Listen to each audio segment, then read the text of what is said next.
Morning guys! Day 3 today. Ano ngayon sa labas? Yung weather is medyo gloomy.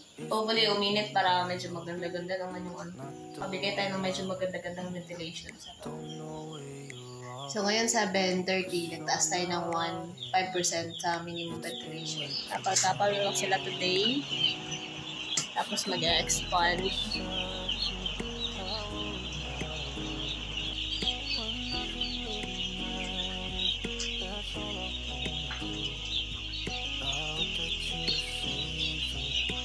Medyo hingal yung mga sisiw, kaya binabaan ko ng ano. Binabaan ko yung akong 34.5 dito sa harap. Since madalas kasi yung maandar, nagpapa-under sa heater is yung dito sa harap. Kasi ito yung mabilis matamaan ng hangin. Tapos guys, yung mga papel dyan sa gilid, tatanggalin na yan ngayon.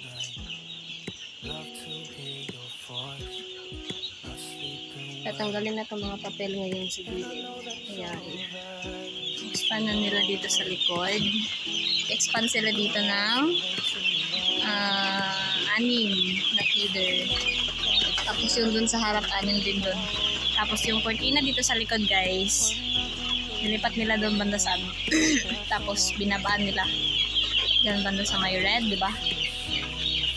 Tapos yung dun sa harap, meron yung mga tornilyo, bababa din nila yung cortina din, yung taksaw ng tornilyo din.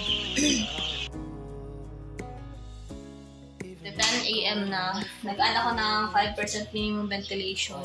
25% na yung maandar ngayon. Tapos, medyo ano pa din sa labas. Gloomy pa din sa labas. Hindi mo lang yung patawag. 12 na, so magdadagdag tayo ng ano, dadagdag tayo ng 5% sa minimum. Magiging yung minimum ventilation. Yung minimum ventilation natin ngayon is 30%. Hi guys, update. Time check, it's 7 PM na.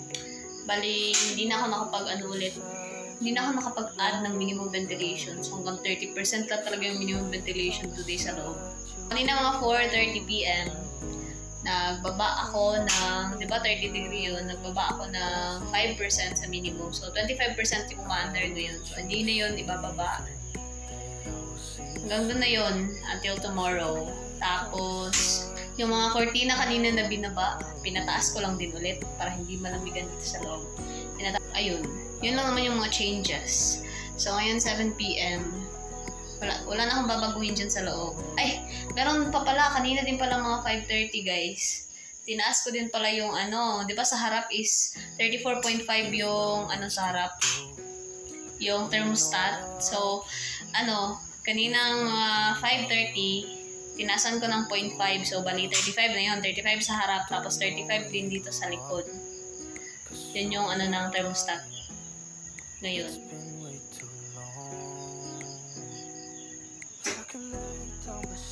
Basta yung ipot ngayon, as in, yung sa ilalim talaga para siyang nagtutubig. Siguro, tingin ko sa feeds ata. So, yun yung update guys for day 3. Day 3 na pala tayo ngayon.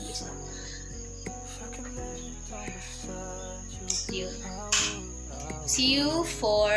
Tapos nagtimpla na din pala ako ng gamot guys. That's it for day 3. Thank you for watching.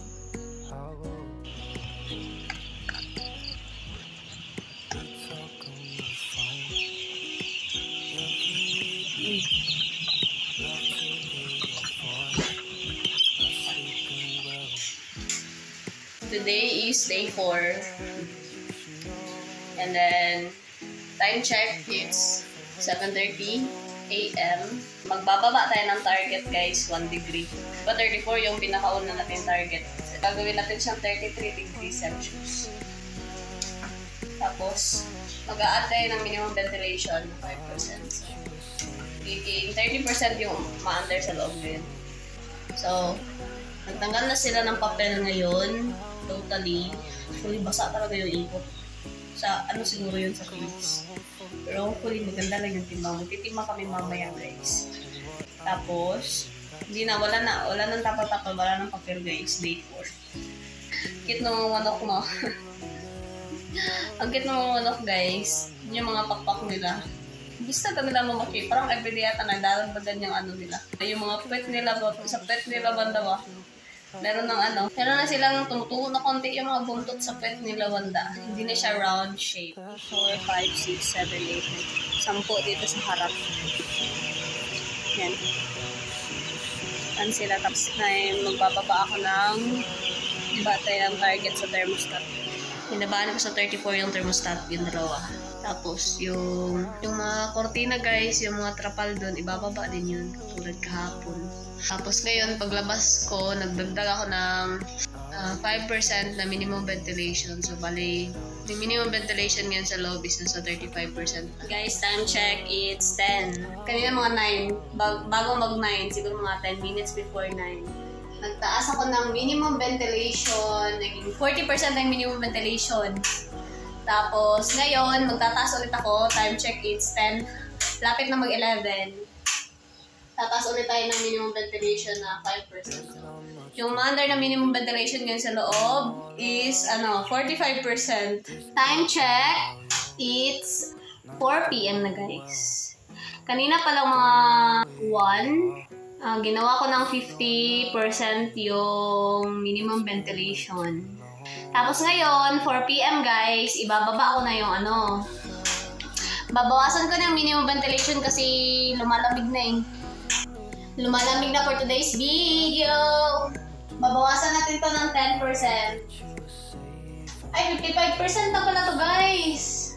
55% yung na minimum ventilation natin ngayon ha. 55%. Pinakamataas. Tapos yung weather pala ngayon, hindi naman siya as in sobrang init talaga. Hindi siya uminit ng sobra pero may araw lang. There was a farmer had a cat. There was a me. Meow. Meow. Kakita ko palang ganyan. Si Muda na cute man kaya ng si Muda ni ay. Magbaba tayo ng minimum ventilation. Ay, binabaan ko ng 10%, so 45% na lang yung minimum sa loob. Magtitimbang kami guys. Magtitimbang kami ng birds. May 450 heads. Okay. Yan na, 150. 114.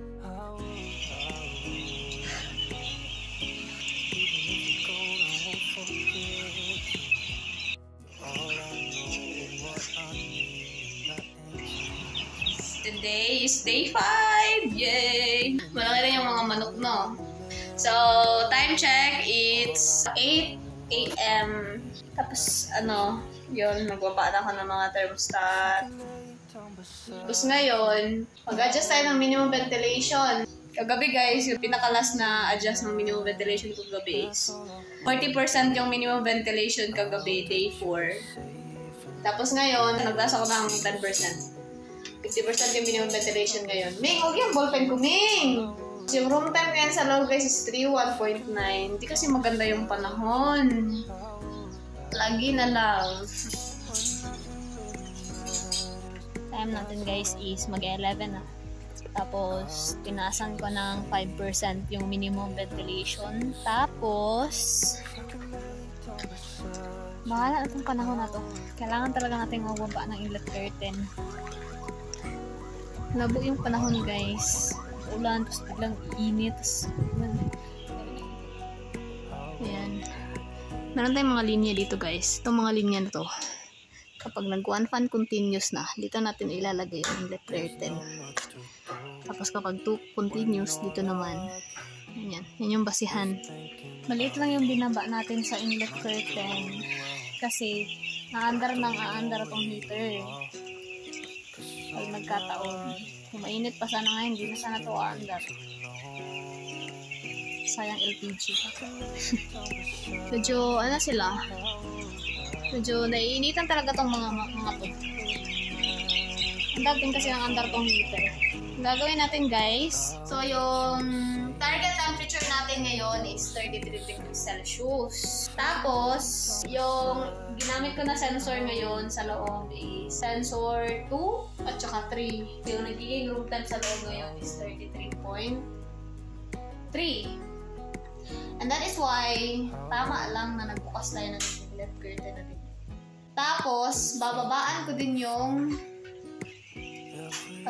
yung ano guys, magbababa ulit ako ng 1 degree sa thermostat para hindi siya under ng under.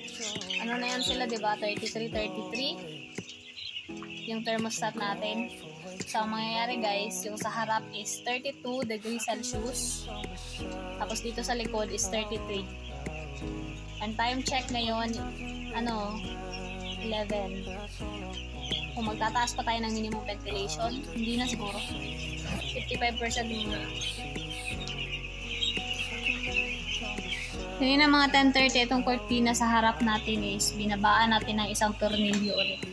So meron dito mga tornilyo dito guys para meron tayong guide pag nag-adjust tayo ng mga... Meron kaming guide pag nag-adjust kami ng mga cortina. Yan. Kaninang 7, binaba sa una sa pangalawa. So, kanina mga 10:30, binaba to sa pangatlong tornilyo. It's 4 PM na guys. So, tataas natin ulit yung inlet curtain. Time check guys. 6 PM. And then, kaninang 5 PM, binabaan ko ng 5% yung minimum ventilation. So, bali, 50% yung umaandar na ngayon sa loob. Tapos, yung inlet curtain, binalik ko siya, sinara ko siya ulit. Yung trapal naman sa harap is, tinaas ko siya sa isang tornilyo. Tapos yung room temp ngayon sa loob is 31.7. Tapos mamaya guys, mga 7 PM, tataas ko ulit ng 33 degrees Celsius yung thermostat sa harap. Ayun yung update natin for today's video.